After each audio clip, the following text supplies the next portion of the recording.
ভারতের সঙ্গে যুদ্ধবিরতির একদিন পর মুখ খুলল পাকিস্তানের সেনাবাহিনী।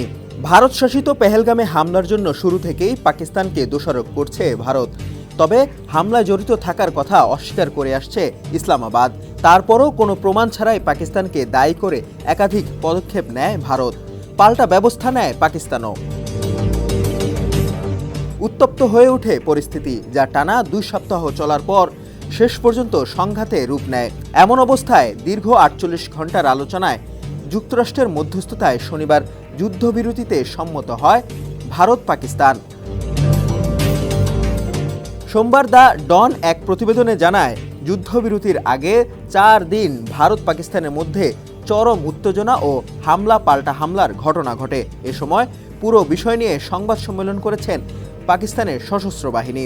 সেখানে যুদ্ধবিরতির বিষয়ে প্রশ্ন করা হলে আন্তঃবাহিনীর জনসংযোগ পরিদপ্তরের মহাপরিচালক লেফটেন্যান্ট জেনারেল আহমেদ শরীফ চৌধুরী বলেন, পাকিস্তান কখনো যুদ্ধবিরতির জন্য অনুরোধ করেনি। 6 ও 7 মে রাতে কাপুরুষোচিত ও নিষ্ঠুর হামলা চালানোর পর ভারত যুদ্ধবিরতির অনুরোধ করে।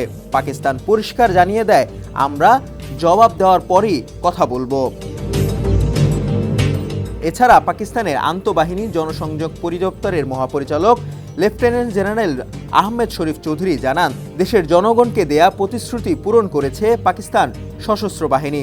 এছাড়া তিনি জানান, ভারত নিয়ন্ত্রিত কাশ্মীর সহ মূল ভূখণ্ডের বিভিন্ন গুরুত্বপূর্ণ লক্ষ্যবস্তুতে আঘাত হেনেছে পাকিস্তান।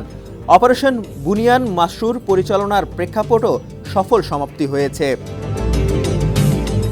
পাক প্রধানমন্ত্রী ও মন্ত্রিসভাকে ধন্যবাদ জানিয়ে আহমেদ শরীফ আরও বলেন, জাতিকে যে প্রতিশোধের প্রতিশ্রুতি দেওয়া হয়েছিল তা বাস্তবায়নের সুযোগ করে দেন প্রধানমন্ত্রী।